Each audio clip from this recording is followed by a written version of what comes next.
Oke, Pak Jailani, sangat keras, tegas untuk stop, tapi masih berlanjut. Kok kenapa diplomasi Indonesia belum berhasil untuk menghentikan perang itu atau apa yang terjadi sebetulnya? Mengenai berlanjutnya situasi yang terjadi di Timur Tengah tentunya bukan tanggung jawab satu atau dua negara, tapi ini merupakan tanggung jawab kolektif masyarakat internasional secara bersama-sama, khususnya Perserikatan Bangsa-Bangsa atau lebih tepatnya lagi Dewan Keamanan PBB.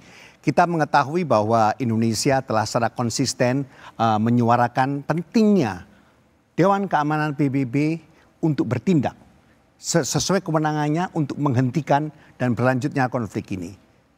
Memang kita mengetahui semua bahwa apa yang terjadi saat ini di lapangan, situasinya sangat berbeda. Konflik terus berlanjut dan sepertinya Dewan Keamanan PBB tidak dapat berbuat banyak untuk menghentikannya. Dan saya menyadari bahwa banyak kritik terhadap Security Council, terhadap Dewan Keamanan PBB. Saya sangat sepenuhnya sepakat bahwa bagi Indonesia bahwa kegagalan Dewan Keamanan PBB mengambil tindakan ini merupakan suatu hal yang memprihatinkan dan ini menunjukkan double standarnya banyak negara-negara adikuasa dalam menyelesaikan konflik-konflik di berbagai belahan dunia. Namun demikian dalam waktu yang bersamaan kita tentunya walaupun kita cukup skeptis terhadap Dewan Keamanan PBB bukan berarti sistem PBB ini sama sekali tidak bermanfaat. Kita mengetahui walaupun dengan segala kelemahannya PBB memiliki tantangan tapi pada saat yang sama juga memiliki peluang. Saya ambil contoh peluang yang cukup yang perlu kita catat yaitu paling tidak melalui Majelis Umum PBB Palestina memperoleh pengakuan sebagai sovereign state. Sovereign state. Ya, ini 124 negara dapat menyetujui. Oke. Disinilah kita melihat bahwa PBB juga memberikan peluang, walaupun saya mengetahui peluang itu tidak sepenuhnya sesuai harapan kita. Oke, Bu Dina, gimana melihat pernyataan Bu Menlu tadi itu? Saya pikir kata-kata sudah cukup, sudah sangat kuat, sudah sangat maksimal disampaikan baik oleh Ibu Menlu Indonesia maupun oleh para pemimpin dunia yang lain. Saya ingin menyampaikan ada satu langkah sebenarnya yang sepertinya belum banyak dipakai oleh negara-negara di dunia. Kalau kita lihat bagaimana dulu rezim apartheid Afrika Selatan. Ya, berdiri pas tahun 48, sama Israel berdiri juga tahun 48 dan Israel sejak bulan April 2021 itu sudah dinyatakan oleh Amnesty International sebagai rezim apartheid juga. Jadi ini equal sesama rezim apartheid. Dulu rezim apartheid bisa tumbang di tahun 91 itu berkat boykot internasional. Komunitas internasional bersama-sama memboikot ekonomi. Karena sebuah rezim ketika ekonominya lemah pasti akan tumbang. Dan kemudian apa yang terjadi di Afrika Selatan, berdirilah pemerintahan baru yang mengakomodasi hak semua orang di tanah itu. Dan skenario ini sebenarnya banyak juga disuarakan untuk Palestina, cuma mungkin belum terlalu luas bahwa ya kita boikot bersama dengan tujuan rezim Zionisnya tumbang, lalu dibentuk pemerintahan baru di sana yang mengakui semua hak orang-orang yang ada di sana, baik itu Yahudi, Kristen, Muslim, dan mengembalikan hak-hak orang Palestina yang terusir. Jadi serangan ini pembiaran sebenarnya? Serangan maksudnya serangan dari Israel. Nah, Israel dalam hal ini sebenarnya ya saya pikir Indonesia selalu mengatakan two state solution, tapi kenyataannya 1 tahun terakhir itu semakin membuktikan Israel tidak ingin two state solution. Tidak ingin two state Dia solution. ingin one state solution tapi seluruhnya adalah Israel. Nah, ketika Israel mengatakan ingin gencatan senjata, tapi di saat yang sama terus menyerang, artinya sebenarnya dia inginnya zero sum game ya. Sebenarnya inginnya Gaza seluruhnya untuk Israel. Nah, artinya sebenarnya two state solution menurut saya kalau mengutip Mearsheimer itu seperti kereta yang sudah meninggalkan stasiun. Kita perlu memikirkan solusi lain yang sebenarnya sudah banyak disuarakan, yaitu one state solution tapi satu pemerintahan baru di seluruh tanah itu yang mengakui hak semua orang di sana. Dan yang paling penting mengembalikan hak-hak orang Palestina. Oke, baik Prof. Hik, two state solution atau solusi lain atau apa yang Anda bisa lihat untuk menghentikan peperangan yang memakan korban jiwa sebetulnya? Ya, kalau misalnya saya melihat ya, mohon maaf, kalau one state solution misalnya pemerintahan baru, tapi kan Hamas nggak mau, dia akan serang terus. Pasti dia akan serang terus, ya. Nah, sementara kalau misalnya Israel belum tentu dia mau kalau misalnya saya diserang terus, ya. Maka two state solution itu Israel mau two state solution kalau Hamas tidak melakukan penyerangan ke Israel.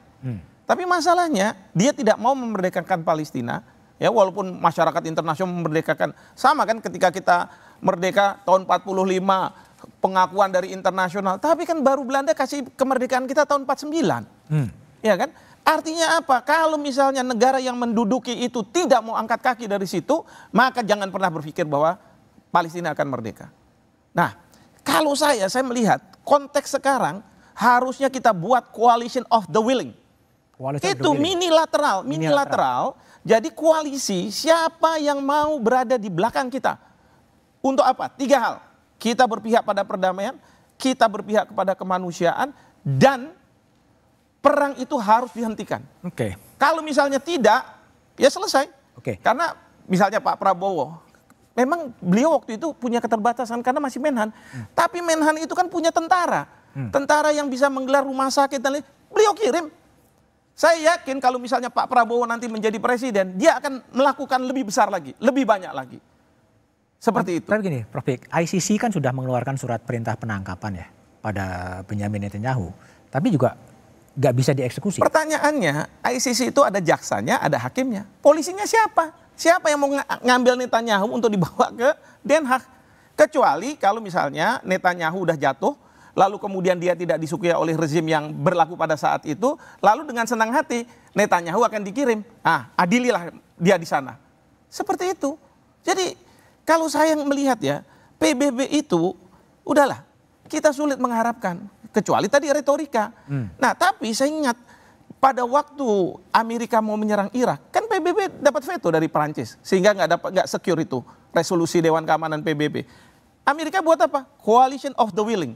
Sekarang pertanyaan kita, kenapa kita nggak bisa buat coalition of humanity? Kan yang dihadiri oleh Pak Prabowo mewakili Bapak Presiden di Yordania adalah dalam rangka itu. Nah, sekarang kita harus gelorakan lagi untuk supaya negara-negara itu mau. Sekarang Perancis sudah ada di belakang rakyat Palestina. Karena Perancis bilang Amerika Serikat itu mikirin dirinya sendiri. Dia tidak memikirkan Eropa. Lalu kemudian dia bilang kita harus sudah saatnya mengembargo senjata. Ya kan? Nah, Spanyol sudah mengakui Palestina sebagai merdeka. Irlandia. Sekarang ini bukan isu dunia Islam. Tetapi ini isu global. Kemanusiaan yang harus kita selesaikan. Nah, kalau misalnya kita Indonesia bisa mengambil opportunity seperti itu di dalam konteks sekarang ini, waduh keren banget. Apalagi kalau saya melihat ya, Pak Prabowo pada waktu kecil beliau cerita, saya ini didiskriminasi. Ya, masuk ke Amerika juga nggak bisa misalnya. Kan beliau bisa bilang, ini sudah waktunya negara berkembang harus muncul. Ya kan? Kalau perlu telepon Pak Joe Biden. Joe Biden, mohon maaf ya, Amerika Serikat sekarang nggak kita bisa anggap sebagai penjaga moralitas dunia. Sudah hilang semua itu. Karena apa? Dengan membiarkan tindakan yang dilakukan Israel. Oke, baik. Pak Kamta, pemerintahan Pak Jokowi akan berakhir 20 Oktober. Apa yang harus dikerjakan oleh Pak Prabowo dengan yang punya concern terhadap isu internasional dan bisa menghentikan atau meredakanlah ketegangan di Israel, Timur Tengah? Ya, saya kira ini kesempatan yang sangat bagus bagi Pak Prabowo yang punya concern politik luar negeri. Saya kira profil Indonesia ini akan lebih high profile dibandingkan sebelumnya. Dan ini panggung yang sangat luar biasa besar. Kalau Indonesia bisa memainkan peran yang sangat signifikan. Karena memang tantangannya besar. Di situ ada negara superpower yang mungkin kita tidak mau nyinggung. Tetapi ingat bahwa yang dilakukan Israel ini sekarang terisolir loh. Israel kehilangan simpati dunia. Makin banyak negara yang antipati terhadap Israel dan pendukungnya. Dan itu kalau kita bisa menggalang semua negara yang punya concern yang sama, dan apalagi yang punya power, baik power politik maupun power yang lain, itu digalang oleh Indonesia secara khusus, melibatkan negara-negara yang punya peran signifikan. Saya yakin tuh efeknya luar biasa. Cina saja itu bisa memaksa, tanda kutip ya, Hamas dengan Fatah duduk bareng dan terjadi kompromi di situ. Saya membayangkan kalau itu dilakukan Indonesia itu dahsyat sekali loh. Timur Tengah misalnya yang sekarang ini seperti kehilangan sopir. Indonesia bisa menjadi driver darurat di situ. Ditambah dengan negara-negara tambahan, Uni Eropa sebagian sudah lebih simpati pada Palestina, Rusia, Cina itu bisa menjadi kawan. Saya yakin itu akan mikir, sebab yang dilakukan Israel itu persis yang dilakukan oleh Hitler dulu. Israel itu akan mendirikan negara yang super rasialis, super nasionalis, dia sangat diskriminatif, apartheid yang sangat ekstrim, lebih ekstrim daripada Afrika Selatan. Ini tidak bisa dibiarkan dengan logika umum retorika ngomong-ngomong. Ini harus dengan power yang cukup untuk katakan you have to stop now gitu. Ketika negara superpower tidak mau mengatakan stop, the rest of the world should say stop now gitu. The rest of the world bisa digalang oleh Indonesia. Kalian harus berhenti sekarang. Kalau enggak, kalian terisolir gitu. Baik kamu Israel maupun pendukungnya akan terisolir gitu. Nah kalau itu bisa dilakukan, Indonesia keren tuh. Bu Dina, mungkin nggak sebetulnya Indonesia, Pak Prabowo mengambil peran yang lebih keras, lebih tegas untuk stop the war? Tapi jawabannya setelah jeda berikut ini.